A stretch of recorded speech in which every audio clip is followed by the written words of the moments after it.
So I thought I would go ahead also and do a video that is maternity related, and that will all be in the title. So if this isn't up your alley, by all means, this video is not for everybody. And first of all, I want to say, to place a disclaimer, and I'm going to also put it in the info bar because I know I'm going to get some flack. I am not an expert. By no means am I licensed in the field of fitness. Everything that I'm telling you is based on my own experiences and based on my own research and my own studies. So take it for what it's worth.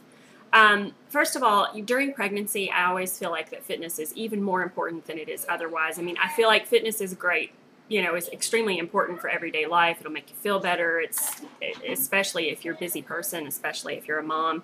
I think a regular exercise routine is a must. But during pregnancy, it has a twofold purpose, because not only does it help lift the spirits and make you feel better, but it also helps with delivery and labor.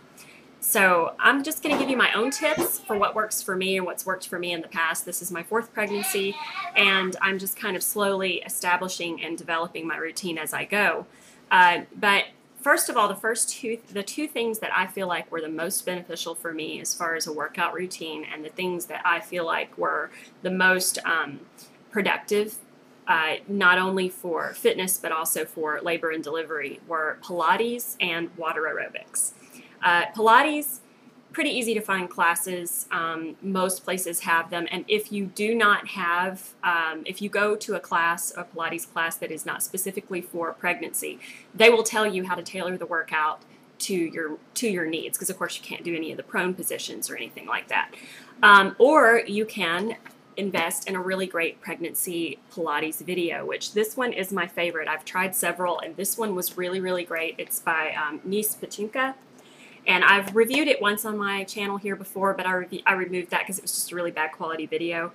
But these moves are OBGYN endorsed, and they follow the guidelines set forth by the American College of Obstetrics and Gynecology. So everything that she does is perfectly safe for pregnancy. And actually, I use the same video after, like during for my postnatal workouts, but also I use it pretty regularly even when I'm, even long after the baby's grown up. It's that good of a workout. It's challenging, but it's not too challenging for pregnancy. And it's also, I see results from it, especially in my legs. So really, really good video as an investment for Pilates. If you can't find a water aerobics class nearby you, then you can't find one. But if you can, yes, you'll be in there with a lot of little blue hairs, and and yes, you're going to feel like a little out of your element if you're the only one in there that's under 60. However, it is fabulous. It makes you feel so great. And even though I feel like it's just a little bit too lazy, not really lazy, but a little bit too low-key for me when I'm not pregnant, I think that it helped significantly with my 2nd labor and delivery. And I wasn't able to do it with the last one, and I felt like I noticed a difference. So I think that water aerobics is absolutely fabulous for a prenatal workout.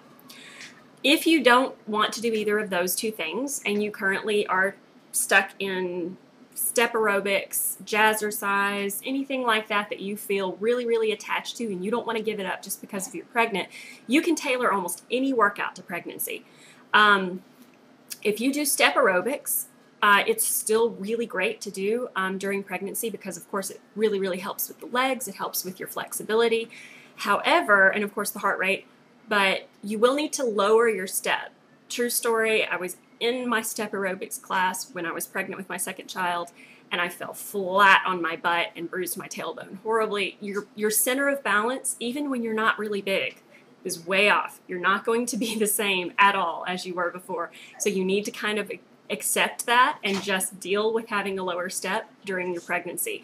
Even if you feel like you can handle a larger step, even if you feel like you can handle high impact, don't do either of those things. Keep your impact low and keep your step low.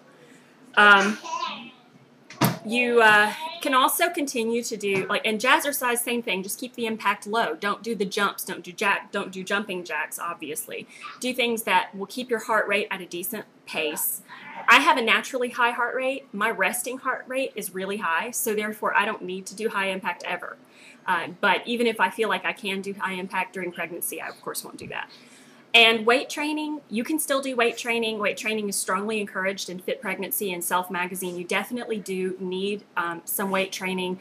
Pilates accomplishes a lot of the muscle toning that weight training does. So if you're doing Pilates, you may not need it as much. But if you are going to do weight training, just lower your weight selection to a very light weight, 3 to 5 pounds. I do Kathy Friedrich's cardio blast workouts from Fit TV. I adore them. I think they're great. I've been doing them for years. They are so hard.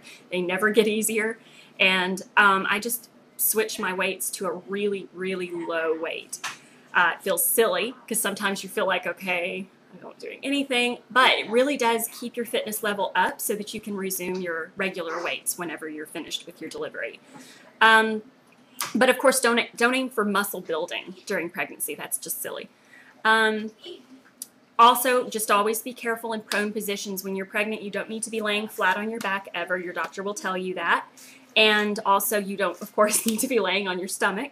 So you will need to cater the workout and alter the workout somewhat to suit that purpose. You can use a ball, a stability ball, one of those big balls. You can use it. It's really great for labor also, by the way. But you can lay back an incline on one of those stability balls to do your chest flies so that you don't have to lay flat on the floor or on a bench. And just be very careful with bending fully at the waist because you don't want to cause too much stress on your lower back. You need to probably keep yourself at a 45-degree angle instead of going all the way over. So that's the only tips that I have to offer right now. I, of course, had to keep it within the time allotted. But you know, and as far as crunches and ab exercises go, if you're doing Pilates, you really don't need any additional crunches or ab exercises. If you really want to do crunches, make sure you stay on an incline, like stay on a stability ball or on an incline bench. And if there is any separation going on in your abdomen that you can see, you don't need to do crunches at all. So make sure you consult your doctor beforehand. But just be careful with all ab exercises. You need to keep this region tight, but you don't need to worry about, you know, trying to keep a six-pack. And I guess that's all. That's all I had to say. Hope this video is not too long, and bless you those of you who were patient enough to sit through it.